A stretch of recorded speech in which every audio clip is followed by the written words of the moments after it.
tout temps, il a mis ce chant de louange en moi. Dieu est bon en tout temps. Au sein de la nuit, sa lumière jaillit. Dieu est bon, Dieu est bon en tout temps. Si tu marches dans la vallée et l'ombre t'envahit, ne crains pas, il te guide et il te protégera. Il a promis d'être avec toi, jamais il ne t'abandonnera. Dieu est bon en tout temps, il a mis ce chant de louange en moi. Dieu est bon en tout temps, au sein de la nuit, sa lumière jaillit. Dieu est bon, Dieu est bon en tout temps. Nous étions si indignes, mais il est mort pour nous tous. Il nous remplit de son Esprit Saint. Levons-nous et témoignons que son amour dure à jamais et ses bontés pour l'éternité. Dieu est bon en tout temps, il a mis ce chant de louange en moi. Dieu est bon en tout temps, au sein de la nuit, sa lumière jaillit. Dieu est bon, Dieu est bon en tout temps.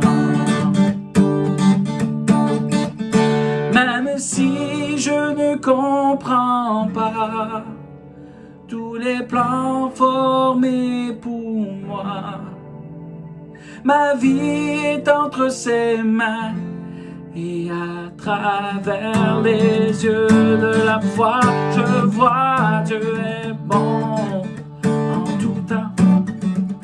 Il a mis ce chant de louange en moi. Dieu est bon en tout temps, au sein de la nuit, sa lumière jaillit. Dieu est bon, Dieu est bon en tout temps. Dieu est bon, Dieu est bon en tout temps. Il a mis ce chant de louange en moi. Dieu est bon en tout temps, au sein de la nuit, sa lumière jaillit. Dieu est bon, Dieu est bon, Dieu est bon, Dieu est bon, Dieu est bon, Dieu est bon en tout temps.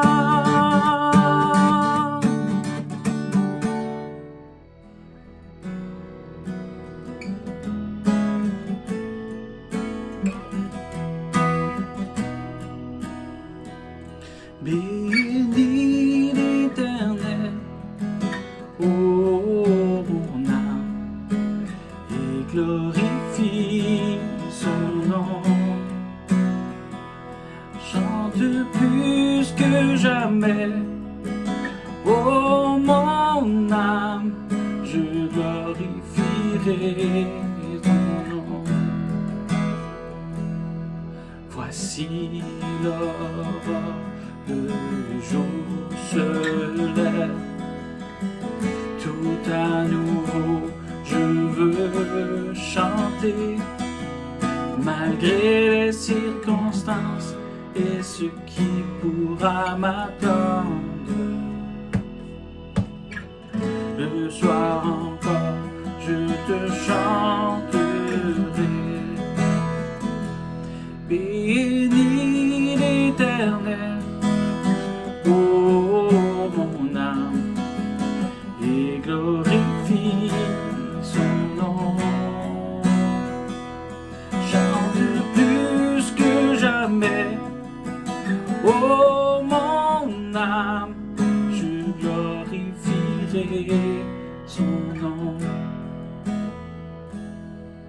Tu es bonté, lent à la colère.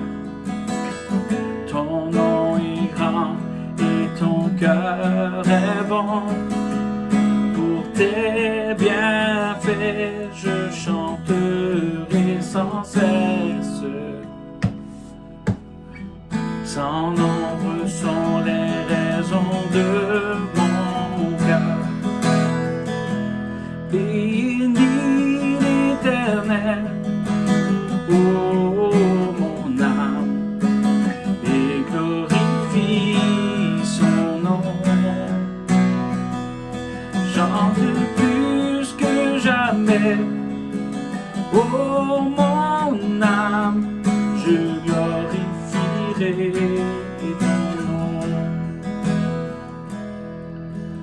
En ce jour faibliront mes forces. Cette heure approche où viendra la fin. Alors mon âme te chantera encore. Tu remplis l'empire éternellement. Bénis l'Éternel, ô mon âme, et glorifie son nom. Chante plus que jamais, ô mon âme, je glorifierai ton nom. Bénis l'Éternel, ô mon âme, et glorifie son nom. Chante plus que jamais, ô mon âme, je glorifierai ton nom. Je glorifierai ton nom. Je glorifierai ton nom.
Quel repos céleste, Jésus, d'être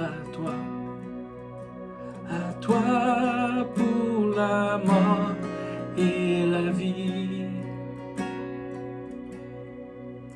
Dans les jours mauvais, de chanter avec foi, tout est bien, ma paix est infinie. Quel repos, quel repos, quel repos, quel céleste repos.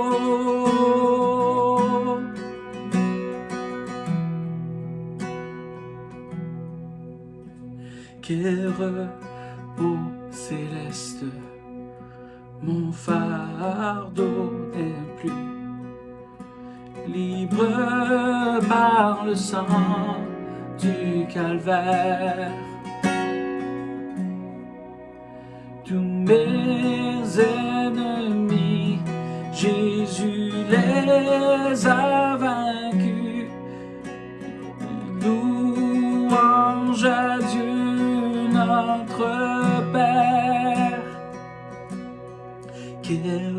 repos, quel repos, quel repos, quel céleste repos.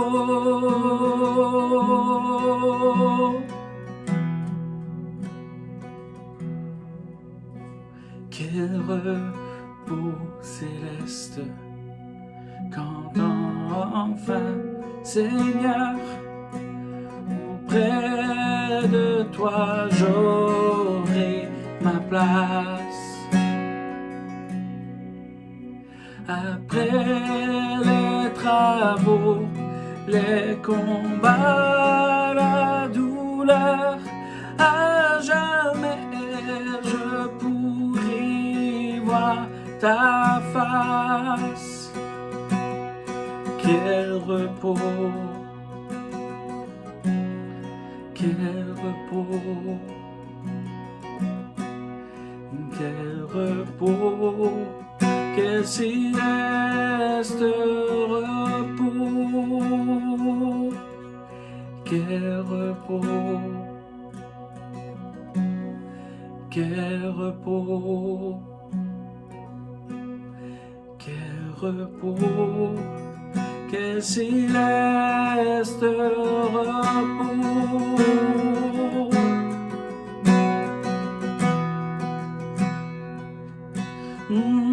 Quel repos,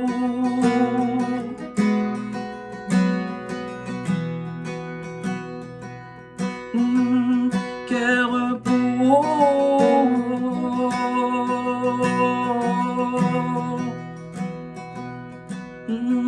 quel repos.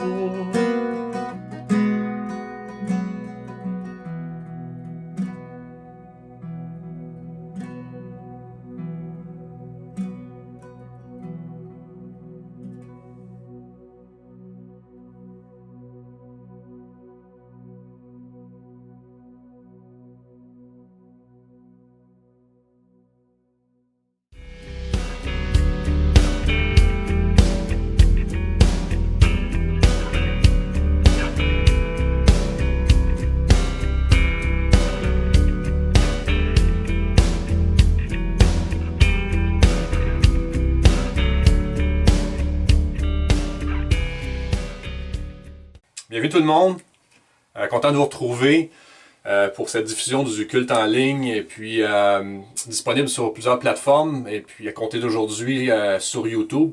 Ici Donald peut afficher l'adresse en bas de l'écran, ça va permettre à tout le monde d'y accéder facilement. Donc Vimeo, Facebook, YouTube.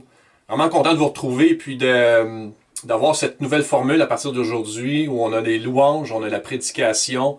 Et il y aura aussi quelques annonces à la fin. J'ai des bonnes nouvelles à vous donner par rapport à l'Assemblée. Donc, restez parmi nous. Et puis, vraiment, soyez bénis par le message qu'on va avoir aujourd'hui, qu'on soit puissamment fortifiés par la parole que Pasteur Jeff va nous enseigner. Alors, à toi la parole, Pasteur Jeff. Bonjour à tous. Nous allons poursuivre encore dans Colossiens et on va voir, au fond, pourquoi Paul insiste tant sur notre ancienne condition. Et je sais que des fois, ça agresse un petit peu nos petites personnes, là, mais je pense que pour bien saisir l'Évangile, il faut bien saisir le problème, car la solution va être appréciée que dans la mesure que je comprends le problème. Si je nie le problème, comme Jean nous le rappelle, si nous disons que nous n'avons pas péché, on fait Dieu menteur. Parce que ça commence d'abord à servir Dieu en esprit et en vérité. La vérité doit nous affranchir d'un mensonge, du père du mensonge. Le diable est un menteur depuis le début, et tout mensonge, au fond, tout ce qui est tordu, tout chaos qui est amené, le Seigneur veut nous en délivrer. C'est pour ça qu'il nous est dit aussi que Paul va prendre ce verset de Genèse 1 à la création. Il dit que la lumière, Dieu a dit que la lumière soit, et la lumière fut dans nos cœurs. Donc, le lieu des ténèbres, c'est le cœur humain. Jérémie nous le rappelle dans Jérémie 17, qui connaît le cœur de l'homme? Il est tortueux par-dessus tout. Donc, notre côté tortueux nous égare parce qu'on ne peut pas vraiment bien saisir Et le plus grand danger ne se trouve pas nécessairement dans le mal grossier. Je veux dire, c'est assez évident que quand c'est mal, ben c'est mal. Par contre, la subtilité du bien sans Dieu est extrêmement dangereux. Mais vu que c'est bien, c'est dur à voir le problème dans le bien. Donc aujourd'hui, on va essayer de voir ça par rapport à Colossiens encore. On remet aussi au Seigneur et puis je lis le texte après. Alors Seigneur, s'il vous plaît, viens à notre secours continuellement en nous éclairant. Seigneur, il n'y a que toi qui peux parler à nos cœurs. Pas juste, Seigneur Dieu, à de côté, notre intelligence, mais Seigneur Dieu, plus profondément. Vraiment que tu puisses nous donner, Seigneur Dieu, de voir dans ta lumière les choses. Ta parole est la lumière. Et cette lumière est essentielle. Saint-Esprit de Dieu, c'est toi qui illumine notre entendement de cette lumière qui est ta parole. Viens à notre secours, afin qu'on soit de plus en plus, Seigneur Dieu, d'abord, des gens qui marchent de manière digne de toi, qui puissent vraiment proclamer ta gloire, ta bonté, et qu'on puisse manifester aussi une vie dans ta paix, dans ta joie, ce qui devient vraiment notre force. Fait qu'encore une fois, merci beaucoup, Père, dans le précieux nom de Jésus, de venir nous visiter encore. Amen. Donc, le passage se trouve toujours dans Colossiens, au chapitre 1. Et puis, on va voir, ça va faire suite un peu à ce qu'on a vu la semaine passée, des paroles certaines, des choses que Paul dit, rappelez-vous, répétez-vous ces paroles certaines. Donc, après avoir parlé de notre réconciliation dans ce fameux cantique à 2 strophes, il va dire au verset 21, Colossiens 1, 21, « Et vous », parle aux Colossiens ici, ça peut être aussi nous, « Et vous, qui étiez autrefois étrangers et ennemis par vos pensées et par vos œuvres mauvaises. Il vous a maintenant réconciliés par sa mort dans le corps de sa chair, pour vous faire paraître devant lui saint, irrépréhensible et sans reproche, si du moins vous demeurez fondés et inébranlables dans la foi, sans vous détourner de l'espérance de l'Évangile que vous avez entendu, qui a été prêché à toute créature sous le ciel, et dont moi, Paul, j'ai été fait ministre. » Donc, c'était Colossiens 1, versets 21 à 23.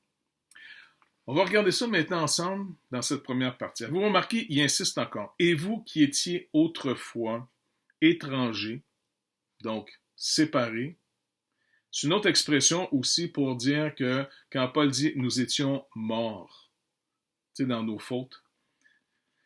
Regardez dans Éphésiens, parce que dans toutes ses lettres, il rappelle toujours la condition en dehors de Jésus-Christ. Et souvent, c'est assez dur la manière qu'il en parle. Il dit ici, attendez qu'on trouve le passage. OK, chapitre 2, Éphésiens 2, verset 1 nous dit « Vous étiez morts par vos offenses et par vos péchés. » Donc, ça ne veut pas dire qu'on était dans la tombe, je sais pas moi. Le mot « mort » dans les Écritures, ça veut surtout parler d'être séparé. Par exemple, quand quelqu'un physiquement meurt, eh bien, c'est qu'il est physiquement séparé de son corps physique et son âme va partir vers l'éternité.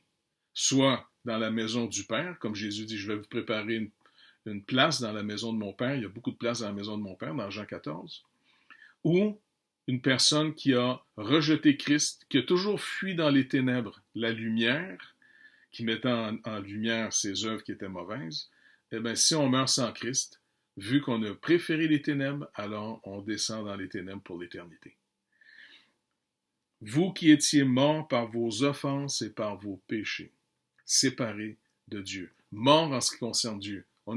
Tant qu'on n'a pas reçu la nouvelle vie, qu'on n'a pas été ramené à la vie avec Jésus-Christ, comme Paul l'enseigne, nous sommes séparés de Dieu.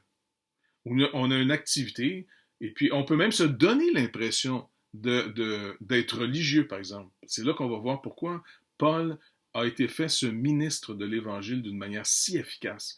Il a été, à la limite, pour défendre et approfondir la théologie du salut, plus efficace que même l'apôtre Pierre et les autres.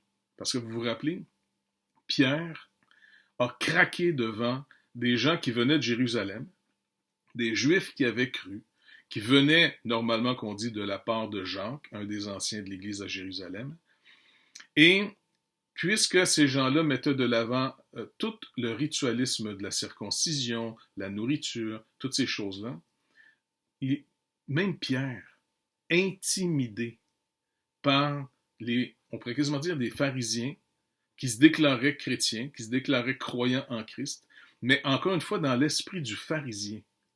Au point que tous les circoncis qui étaient à Antioche, quand ces hommes sont arrivés, où Pierre était, se sont retirés des païens, même Barnabas, l'homme de la grâce. Et c'est là que Paul va se lever pour vraiment comme mettre un couteau final dans la discussion, dans le point. Il va exposer Pierre devant tous, pas parce qu'il n'a pas respecté Matthieu 18, mais parce que finalement, il est en train de dire, Pierre, tu es une autorité pour ce message, alors je ne peux pas permettre que toi qui on n'a jamais pu vivre de cette loi, et là tu veux finalement forcer les païens à venir sous cette loi qu'on n'a jamais pu, ni nous, ni nos pères porter. Et c'est un pharisien, un ex-pharisien, qui va défendre la grâce de Dieu plus que n'importe qui. Et on va essayer de voir pourquoi maintenant. Donc, quand il dit aux Éphésiens, vous étiez morts par vos offenses, par vos péchés, dans lesquels vous marchiez autrefois selon le train de ce monde, selon le prince de la puissance de l'air, encore le fameux malin, de l'esprit qui agit dans les fils de la rébellion. Nous tous aussi, nous étions de leur nombre, et nous vivions autrefois selon les convoitises de notre chair, accomplissant les volontés de la chair et de nos pensées, et nous étions par nature des enfants de colère, comme les autres. Mais Dieu, qui est riche en miséricorde, à cause du grand amour dont il nous a aimés, nous qui étions morts par nos offenses, nous a rendus à la vie avec Christ. Avez-vous remarqué ici, l'initiative, elle est entièrement de Dieu. Mais, en contraste avec enfants de colère qu'on était comme les autres, là, Paul s'inclut. Il inclut les Juifs. Les Juifs se distinguaient toujours des nations. Là, Paul va dire, non, nous, Juifs, comme les nations, nous étions par nature, comme tout le monde, des enfants de colère, comme les autres. Mais Dieu, ça c'est tellement la bonne nouvelle. L'amour libre, hein? Un amour qui n'a pas besoin finalement qu'on mette nous de l'eau dans la pompe pour que finalement ça puisse partir l'amour de Dieu pour nous. Un amour libre, Dieu a décidé de nous aimer de toute éternité. Mais Dieu qui est riche en miséricorde, donc c'est à cause de sa grande miséricorde, riche en miséricorde, à cause du grand amour dont il nous a aimés. Il y a un déclenchement étrange dans la conversion de quelqu'un. Tu es touché par l'amour que Dieu a pour toi. C'est comme si il nous rejoint en disant « Je t'aime ». Et ça nous déstabilise parce qu'en réalité, nous, surtout l'aspect pharisien de nos vies, d'accord? Ben, on cherche à travailler pour endetter, on pourrait quasiment dire, là, c'est peut-être un peu extrême, là, mais on travaille pour endetter l'autre à être obligé de nous aimer. Vous comprenez, ça c'est... Le pharisien travaillait jour et nuit pour être reçu de Dieu. Rappelez-vous le jeune homme riche qui vient voir un jour Jésus et qui lui dit « Bon maître, que dois-je faire pour mériter la vie éternelle, pour la recevoir? » Jésus dit « Ben, observe la loi. » « Mais je le fais depuis que je suis tout petit. » Et Jésus le regarde et il l'aima. Et c'est vrai que le jeune homme cherchait, par l'observation de la loi, de recevoir le mérite de cette vie. Mais Jésus veut vraiment le délivrer. Parce que en qui le jeune homme espère pour avoir la vie éternelle? Pas en Dieu. Il espère de rencontrer toutes les exigences afin de ne plus donner le choix à Dieu de le refuser. Mais il y avait encore cette impression. C'est pour ça qu'il est honnête, le jeune homme, quand même. Comment ça se fait qu'après avoir tout fait ce que je dois faire, j'ai toujours pas cette assurance d'avoir reçu la vie éternelle?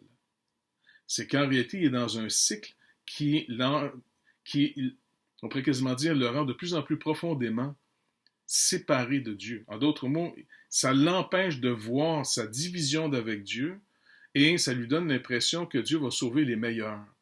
Dieu a mis un programme et si les meilleurs y arrivent, il va les sauver. Mais ce n'est pas du tout le plan de Dieu depuis le début. Mais Dieu, riche en miséricorde, à cause du grand amour dont il nous a aimés, nous qui étions morts par nos offenses, nous a rendus à la vie avec Christ. C'est par grâce que vous êtes sauvés. Il nous a ressuscités ensemble et il nous a fait asseoir ensemble dans les lieux célestes en Jésus-Christ, afin de montrer dans les siècles à venir l'infinie richesse de sa grâce par sa bonté envers nous en Jésus-Christ.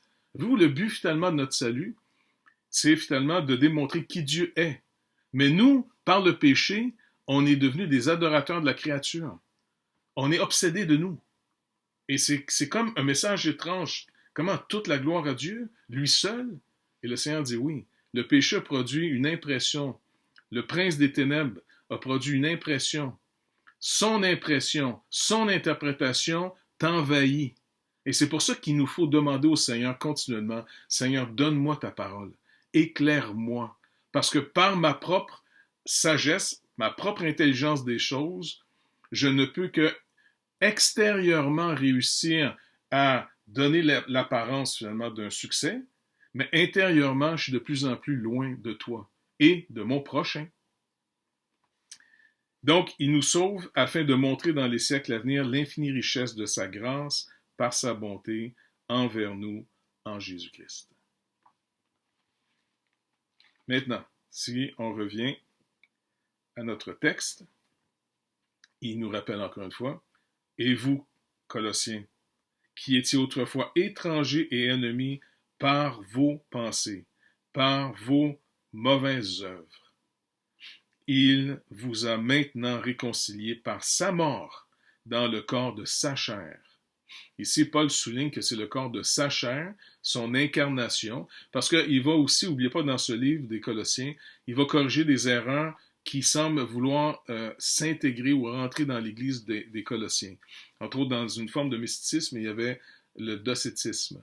Donc, c'était finalement une croyance que quand Jésus est venu, il y avait l'apparence d'un corps, mais c'était qu'un esprit. Et puis, les apôtres vont continuellement insister en disant, non, il est venu vraiment dans une chair véritable, comme la nôtre, mais sans péché. En d'autres mots, il est venu dans un corps, il s'est incarné dans un corps humain, mais quand on dit sans péché, c'est qu'il était non séparé de Dieu, contrairement à nous tous qui sommes nés d'Adam, on est tous nés séparés de Dieu. Et sous l'emprise, sous les ténèbres du prince de ce monde, comme on l'a lu. Et comment Jean nous dit, n'oubliez pas, le monde entier gît sous la puissance. Le monde entier habite sous cette puissance du diable. Pourquoi? Parce que après encore, je sais que je répète toujours, mais c'est une parole certaine, et je répète toujours ce point-là. Rappelez-vous, quand l'homme et la femme ont mangé l'arbre de la connaissance du bien et du mal, et que Dieu demande à l'homme finalement, où es-tu? L'homme lui répond encore une fois, j'étais nu, je me suis caché. Et le Seigneur lui demande, qui tu as mangé de l'arbre de la connaissance du bien et du mal? Qui t'a appris que tu es nu? L'homme n'a pas changé. Il y a toutes sortes de gens qui essaient d'expliquer qu'est-ce que l'homme avait dans le jardin avant. Je crois pas. Moi, je pense que la parole nous dit simplement au chapitre 2 de Genèse, ils étaient tous deux nus. Donc, il n'y avait pas, un genre d'habit, je sais pas moi, tu sais. En tout cas, si je me fie au texte, ils sont nus, point final.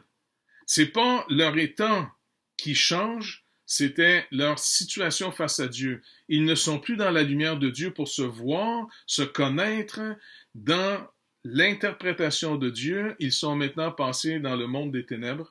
Et donc, la même personne, dans la même nudité, soudainement est honteuse.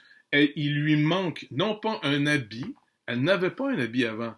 Le texte, moi si je me fie au texte, le texte dit « Ils étaient nus ». Et ils se font mutuellement pas honte l'un l'autre. Maintenant qu'un autre a pris la place de Dieu dans notre vie, c'est ce que Jean veut nous rappeler, le monde entier habite sous la puissance du malin, c'est son interprétation des choses.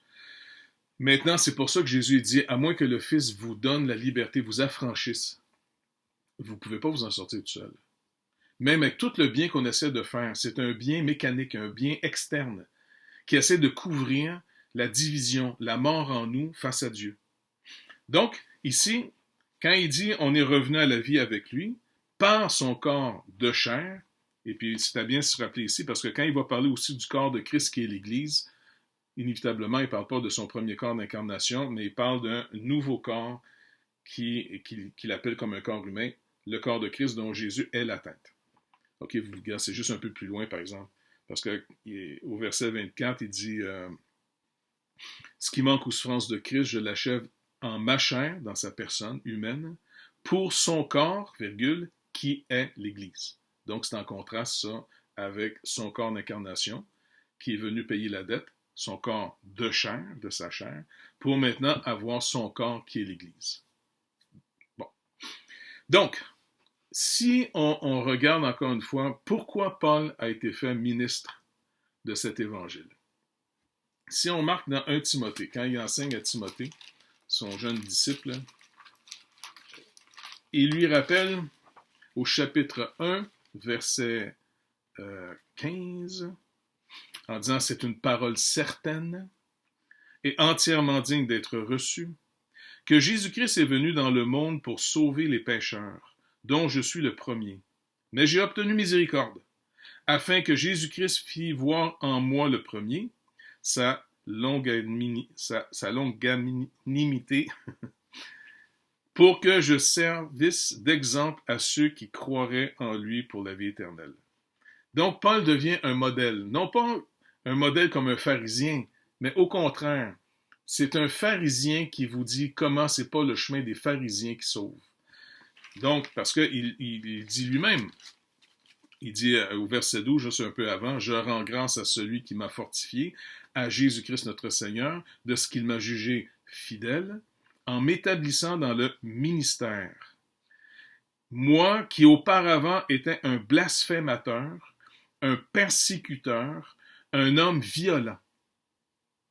Mais j'ai obtenu miséricorde, parce que j'agissais par ignorance, virgule, dans l'incrédulité. » Paul déclare clairement, il ne croyait pas du tout à l'œuvre de Dieu pour lui, parce que toute sa foi reposait dans l'œuvre que lui faisait dans sa religion pour Dieu.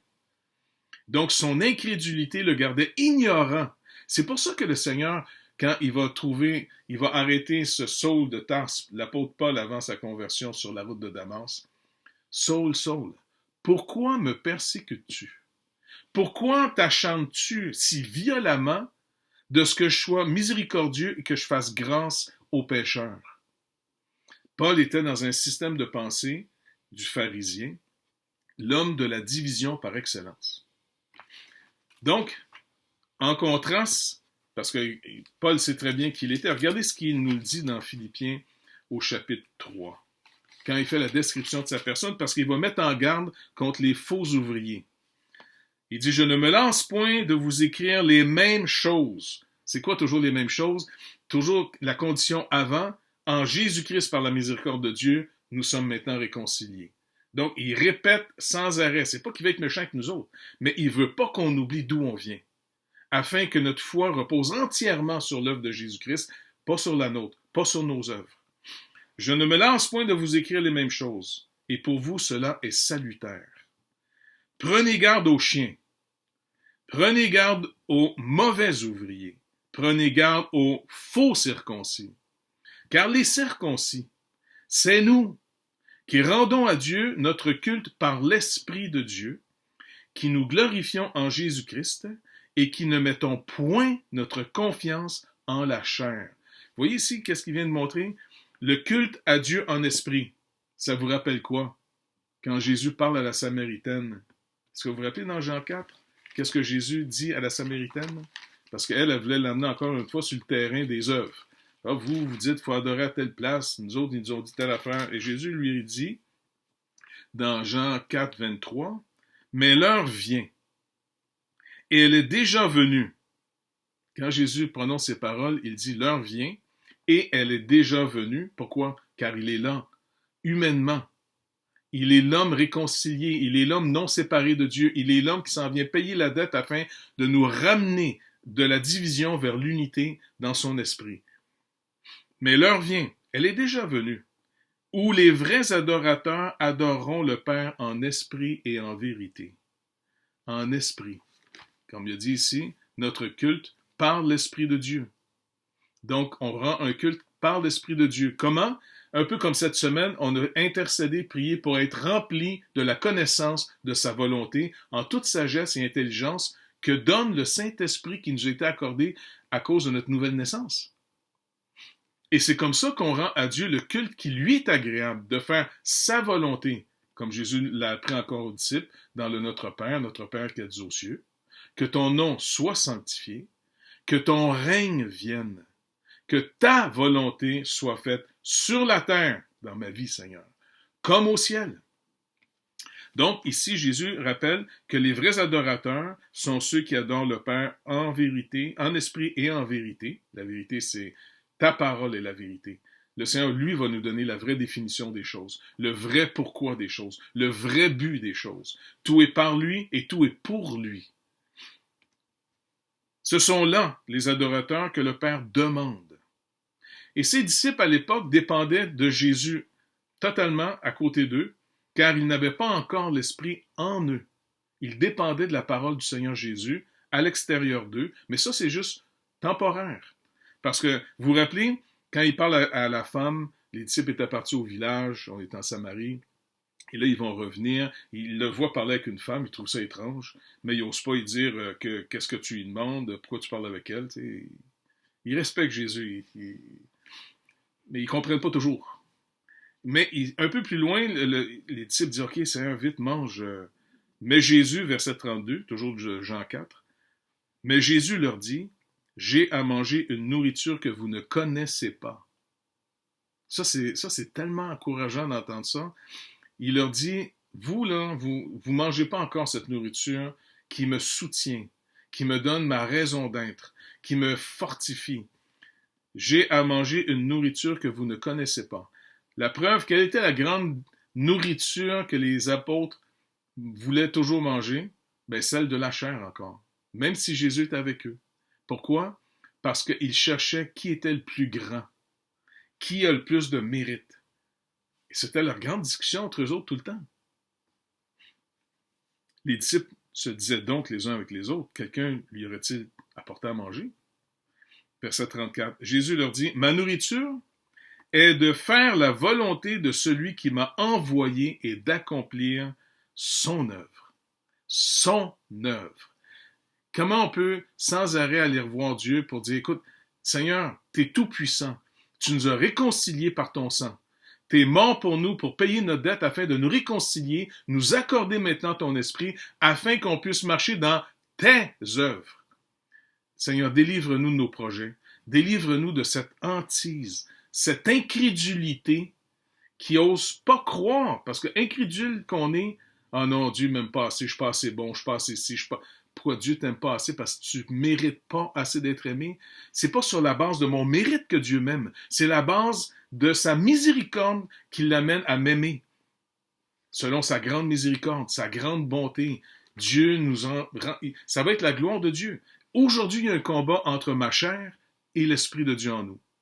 Ma chair va toujours être un petit peu intimidée en enseignant, ah, ok, tu sais. Et les apôtres nous ont rappelé que même après ayant reçu l'Esprit de Dieu, Pierre, comme j'ai rappelé plus tôt, il va quand même craquer devant les pharisiens, ce que Paul appelle les mauvais ouvriers, ceux qui vont amener un programme pour mériter plutôt que de découvrir comment tu découvres la volonté de Dieu dans une réconciliation, afin que tu puisses commencer à marcher dans quelque chose qui est beaucoup plus riche, beaucoup plus, je sais pas comment vous dire ça, tu marches avec un Dieu qui justifie et non pas un Dieu qui va évaluer si c'est assez juste.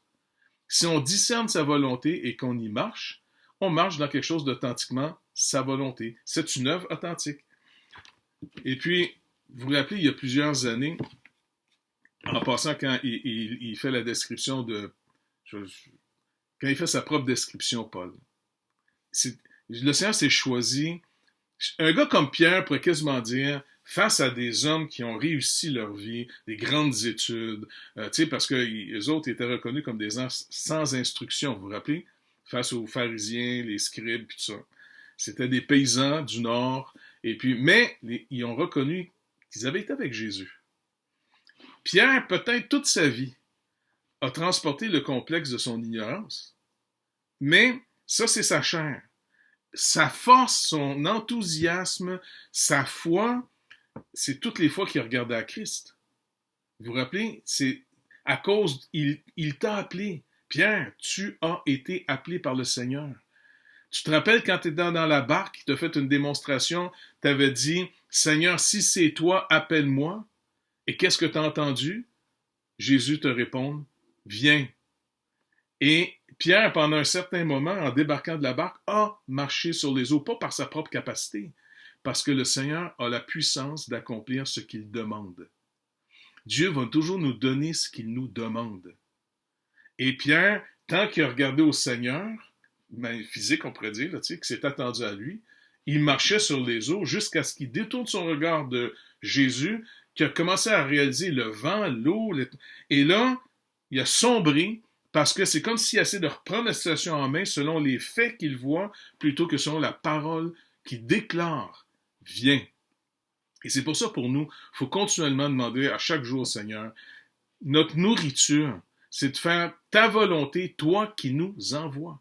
Parce que maintenant, Jean rappelle dans son évangile un peu plus tard, maintenant, comme j'ai été envoyé, je vous envoie. Je serai avec vous tous les jours. Le Seigneur Jésus est avec son Église. Mais nous, dans l'Église, on est soit déjà en train de regarder à lui, marchant sur les eaux, on peut prendre l'illustration, ou on a détourné les yeux de Jésus qui justifie, et là on regarde les vices et vertus, on regarde les capacités, on est en compétition, comme Paul dit, ne vous provoquez pas à une vaine gloire. Tant qu'on n'aura pas trouvé sa volonté, c'est vain. Donc, quand il fait la description de lui-même, ce pharisien, qui est devenu vraiment un anti-pharisien, pas quelqu'un qui prêche le péché, parce qu'il dit, rappelez-vous, on m'accuse, même ceux qui n'ont rien compris, dans l'Épître aux Romains, qu'on dit péché pour que la grâce abonde. Il dit jamais de la vie. Mais les gens, c'est tout ou rien. Ils n'ont pas compris, finalement, le problème du pharisien. Parce que Paul, quand il dit, je vous marche pas d'écrire, il dit, car les circoncis, c'est nous. C'est nous. Parce qu'il dit, verset 4 après, Philippiens 3, 4. Moi aussi, cependant, j'aurais sujet de mettre ma confiance en la chair. Si quelque autre croit pouvoir se confier en la chair, je le puis bien davantage. Moi, circoncis le 8e jour de la race d'Israël, de la tribu de Benjamin, hébreu, né d'hébreu. Quant à la loi, pharisien. Quant aux ailes, persécuteur de l'Église. En d'autres mots, si c'est dur pour moi, tu ne l'auras pas gratuitement de ton bord. C'est pour ça qu'il persécutait si violemment l'Église. Parce que finalement, ça lui était complètement incompréhensible pour lui. Comment vous avez tout reçu gratuitement? Vous pensez avoir la vie éternelle comme ça, vous, des gens de rien, simplement parce que vous avez cru en ce Jésus, qui en plus, pour Paul, était une incompréhension tant que la croix n'a pas été révélée, qui est devenue sa gloire après. Comment vous mettez votre confiance dans un homme pendu au bois, selon la loi de Moïse, déclaré publiquement par Dieu un maudit? Vous déclarez le béni de Dieu un maudit? Paul ne comprenait pas que Jésus se chargeait de toute notre malédiction. Et c'est pour ça qu'il a dû être cloué au bois publiquement, pour être déclaré publiquement par le Père, maudit de nos transgressions, de nos péchés. Et il dit donc, en passant irréprochable. Par rapport à quoi? À l'égard de la justice de la loi. Le but de la loi, c'était pas de rendre Paul capable de dire à Dieu, maintenant, tu me dois la vie éternelle. Non, le but de la loi, s'il avait bien compris, c'était de lui faire réaliser comment ça se fait que ça me demande tant d'énergie pour faire ce qui est bien, mais je peux faire si facilement le mal. D'où vient cette bizarre, Bref, tout ça pour montrer finalement que vraiment le pharisien, Paul, est devenu le ministre de l'Évangile d'une manière absolument incroyable. C'est pour ça qu'il va toujours insister pour nous rappeler en disant « Faites attention, perdez pas de vue l'œuvre de Christ pour vous. Réjouissez-vous. » Puis, vous vous rappelez finalement, M. Bonhoeffer, mon ami, j'ai hâte de le voir au ciel pour aller une petite jasette avec lui. Père Josué s'est rappelé comment le Seigneur s'est servi de ses ouvrages pour vraiment m'amener à mieux comprendre d'abord c'était quoi le péché et deuxièmement de quoi on est sauvé quand Dieu nous sauve. Parce que Jésus n'a pas fait de son école une école supérieure aux pharisiens, même en apparence. Selon les principes de la loi, l'apparence de justice, les apôtres n'étaient pas sur un programme d'apparence. Quand, par exemple, les pharisiens et même les disciples de Jean jeûnaient, belle œuvre quand même, ça paraît bien, surtout là, quand les gens montrent publiquement qu'ils jeûnent, eh bien Jésus, lui, mangeait avec ses disciples. En leur disant, non, vous n'avez pas compris les gars. Le jeûne, c'est supposément être un moment où vous vous humiliez pour chercher la face de Dieu. Ils sont avec moi en ce moment. Vous n'avez pas compris? Malgré tous les miracles que Jésus faisait, toutes les démonstrations qu'il faisait, il y avait un aveuglement chez le pharisien, parce que plus une personne se concentre sur sa propre personne pour devenir quelqu'un, eh bien, moins elle voit les autres, au point que même si le Seigneur passe dans le bout, elle ne verra pas le Seigneur.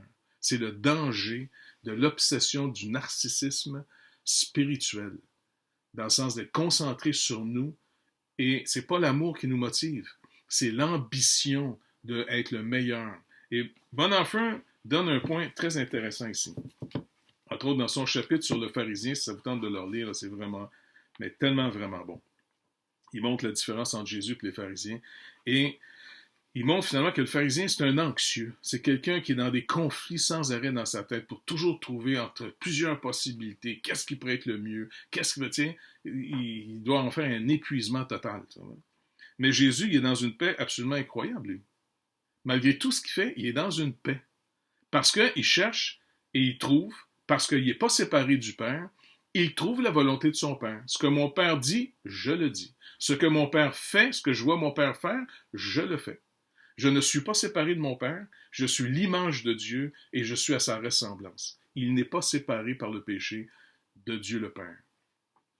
Donc, quand le Seigneur dit, pour juste montrer finalement la division, il dit « Ne jugez point afin de n'être point jugé ». Vous vous rappelez dans Matthieu 7, verset 1. Il dit « Cette parole n'est pas une exhortation à la prudence et à l'indulgence dans le jugement du prochain que les pharisiens, eux aussi, connaissent. Mais elle frappe au centre vital de l'homme connaissant le bien et le mal. Cette parole de celui qui est un avec Dieu, donc Jésus, qui est venu non point pour juger, mais pour sauver, Jean 3, 17, pour l'homme de la division, le bien consiste dans le jugement dont la norme suprême est l'homme lui-même. Parce qu'un peu plus bas, il va définir en disant, il va s'expliquer un peu plus, il dit « Celui qui juge ne parvient jamais à l'action. » C'est-à-dire que même ce qu'il appelle son action, fût-elle largement suffisante, n'est jamais que jugement, blâme, accusation et condamnation de l'autre. L'action du pharisien est bien jugement du prochain, en ce qu'elle est une tentative de siéger en public, même sans autre témoin que lui-même. Elle veut être appréciée et reconnue bonne, ne serait-ce qu'à ses propres yeux. Et Jésus dit dans Matthieu 23 à leur sujet, au verset 5, « Ils font toute leur action pour être remarqués des hommes. » L'œuvre du pharisien n'est qu'une certaine manière d'exprimer sa connaissance du bien et du mal. Et donc, sa division d'avec lui-même et ses semblables. C'est tellement bon la manière qu'il l'explique, là, c'est génial. Il va sortir un autre passage, toujours dans Matthieu 23, Bonhoeffer, et il fait remarquer, il dit, vous remarquez que, il dit, c'est pourquoi une profonde contradiction existe entre les paroles et les actes du pharisien. Ils disent et ne font pas. Ça, c'est Jésus qui dit des pharisiens. Ils disent, mais ne font pas. Ce n'est pas que les pharisiens restent inactifs comme s'ils étaient paresseux en bonnes œuvres. Le contraire est vrai. Mais leurs actes ne sont pas authentiques. Vous vous rappelez ceux qui ont suivi le cours d'éthique couple d'années sur l'action véritable et la fausse action? Car l'action qui devrait surmonter la division de l'homme en ce qui concerne le bien et le mal n'atteint pas son but. elle ne parvient qu'à aggraver encore cette division. Comment? Plus tu réussis dans ton système, plus ça produit en toi le juge de ton frère. Plutôt que d'être motivé par l'amour au service, tu deviens le juge et tu méprises. Les gens qui ont souvent eu des temps violents, qui essayent de s'en sortir par eux-mêmes, vont essayer de faire des œuvres toujours dans une forme d'auto-justification pour qu'ils puissent reprendre leur position de juge. Le Seigneur ne nous donnera pas une position de juge par nos actions. Et c'est facile de le voir, parce qu'un peu plus loin, il va rappeler que le pharisien, son action est au fond toujours une manifestation du jugement. Par exemple, en tant que croyant, si ma motivation ne débouche pas d'avoir connu la volonté de Dieu, supposons dans mon ministère, on va dire, d'annoncer la bonne nouvelle, OK?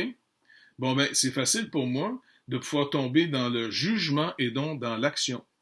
Si je témoigne ma foi, si j'évangélise, et puis que je le fais parce que j'ai discerné que c'est sa volonté pour moi, là, tu sais, alors je suis en paix de le faire, je suis soutenu par lui de le faire, et il justifie mon action. Et puis même si c'est jamais vraiment parfait la manière que je rends mon témoignage, j'essaie de mieux en mieux, tu sais, mais je crois dans celui qui justifie. Par contre, quand des fois je me surprends à juger ceux qui font pas assez d'évangélisation, alors là, j'ai glissé de la grâce, et comme les Galates, je me suis retrouvé sous la loi, sans même m'en rendre compte, parce que c'est au nom du bien, et c'est très subtil de glisser de la grâce de Dieu, et soudainement de te mettre, comme Paul disait aux Galates, comment, vous avez commencé selon l'esprit? Voulez-vous maintenant terminer par la chair? Pensez être capable? Donc, c'était vraiment la lettre, quand il écrit aux Galates, Paul est comme apeuré de voir que ces gens-là peuvent se perdre. T'sais? Au nom du bien. Pouvez-vous imaginer ça? Au nom du bien. Parce qu'il leur dit, faites attention, si vous prenez ce chemin-là, soyez pas surpris qu'à un moment donné, vous allez commencer à vous dévorer les uns les autres. Pourquoi? Parce que tu es dans le système à nouveau de jugement plutôt qu'action authentique. L'action authentique découle de la relation que j'ai avec Dieu. Tandis que le jugement découle, je veux mériter qu'on m'admire, qu'on me reçoive, qu'on ne me rejette pas. Tu dépends de ce que tu fais comme étant de l'argent quasiment. Tu achètes les relations. Et dans le Cantique des Cantiques, il nous a rappelé que celui qui essaie d'acheter l'amour peut juste récolter le mépris. Donc, en tout cas, si jamais vous avez la chance de relire le paragraphe sur le pharisien, je trouve ça vraiment une bonne exhortation. C'est pour ça, encore une fois, pour terminer, Paul va continuellement, dans toutes ses épîtres, rappeler ce que nous étions. Ce que nous étions.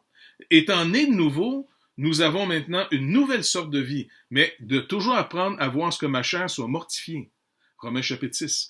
Afin d'être puissamment fortifié dans mon homme intérieur pour vivre de sa volonté. C'est pour ça cette semaine, ça a été une semaine où on s'est donné comme thème de rechercher et de demander au Seigneur, révèle-nous ta volonté, fais-nous marcher dans ta lumière, dans tes œuvres à toi, pas dans les nôtres, afin qu'on soit vraiment en train de découvrir qui tu es pour nous et qui est mon frère. Qui est mon frère? Et non pas comment d'être en compétition à une vaine gloire, mais au contraire, comment on devient serviteur les uns des autres, comment on contribue au succès du prochain. Et ça, c'est trop béni. Donc, que le Seigneur vous bénisse et je vous souhaite un très beau dimanche. Et encore une fois, je nous souhaite que le Seigneur nous sorte de nos maisons à un moment donné, qu'on puisse se retrouver ensemble et puis qu'on puisse se voir, se parler, se réjouir ensemble. C'est tellement béni.